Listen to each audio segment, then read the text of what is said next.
2021 RRB NTPC CBT 1 ചോദിച്ച ഒരു question ആണിത്.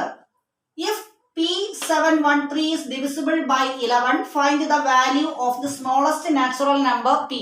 അപ്പോൾ P713 എന്ന് പറയുന്ന 4 ഡിജിറ്റ് നമ്പറിൽ Pക്ക് പകരം സ്മോളസ്റ്റ് ആയിട്ടുള്ള ഏത് നാച്ചുറൽ നമ്പർ വാല്യൂ കൊടുക്കുമ്പോഴാണ് ഇതിനെ 11 കൊണ്ട് പൂർണ്ണമായിട്ടും ഡിവൈഡ് ചെയ്യാൻ പറ്റുന്നത് എന്നാണ് ചോദിച്ചേക്കുന്നത്. അപ്പൊ നമ്മൾ എല്ലാവരും പഠിച്ചിട്ടുണ്ട് 11ന്റെ ഡിവിസിബിലിറ്റി ചെക്ക് ചെയ്യുന്നത് എങ്ങനെയാണ്? ഒന്നടവിട്ടുള്ള സംഖ്യകൾ കൂട്ടി എഴുതുക അല്ലേ, എന്നിട്ട് അതിന്റെ ഡിഫറൻസ് എടുക്കുക. ഒന്നടവിട്ടുള്ള സംഖ്യകൾ ഏതൊക്കെയാണ്? പിയും 1ഉം, P+1, P+1. ഇനി 7 3ഉം, 7+3 എത്രയാണ്? 10.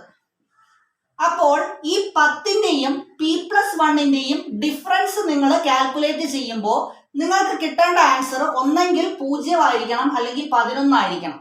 എങ്കിൽ മാത്രമേ ഈ സംഖ്യ 11 ഡിവിസിബിൾ ആകത്തുള്ളൂ. അപ്പൊ ഇതിന്റെ ഡിഫറൻസ് ഞാൻ എടുക്കാൻ പോവുകയാണ്. അപ്പൊ അതിനായിട്ട് 10 - P+1 എന്ന് കൊടുക്കുവാണ്. ഇനി നിങ്ങളൊരു കാര്യം ചെയ്യുക, ഓപ്ഷനിൽ നിന്ന് ക്വസ്റ്റ്യനകത്തോട്ട് പോവുക. ഇവിടെ ആദ്യത്തെ ഓപ്ഷൻ 5 ആണ്. ഞാൻ Pക്ക് പകരം 5 കൊടുക്കുവാണ്. അപ്പൊ 5 + 1 6, 10 - 6 4. അത് ഒരിക്കലും 0 അല്ല, 11 അല്ല. അപ്പം 5 അല്ല. അടുത്ത ഓപ്ഷൻ നോക്കുകയാണ് 6. Pക്ക് പകരം 6 കൊടുക്കുന്നു. 6 + 1 7, 10 - 7 എത്രയാണ്? 3. 3 0 അല്ല, 11 അല്ല. ഓപ്ഷൻ ബിയും അല്ല. ഇനി സി നോക്കുവാണ്. Pക്ക് പകരം 7 കൊടുത്തു. 7 + 1 8, 10 - 8 എത്രയാണ്? 2. അതും 0 അല്ല, 11 അല്ല. അപ്പൊ ഓപ്ഷൻ സി അല്ല. ഇനിയുള്ള ഓപ്ഷൻ ഡി ആയിരിക്കും കറക്റ്റ് ആൻസർ. എങ്കിലും ഒന്ന് ചെക്ക് ചെയ്ത് നോക്കാം. Pക്ക് പകരം 9 കൊടുത്തു. 9 + 1 10, 10 - 10 0. അപ്പൊ നമ്മുടെ ആൻസർ ആണ്. അപ്പൊ ഓപ്ഷൻ ഡി ആണ് കറക്റ്റ് ആൻസർ.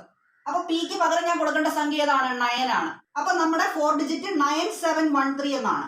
ഓപ്ഷൻ ഡി ആണ് കറക്റ്റ് ആൻസർ.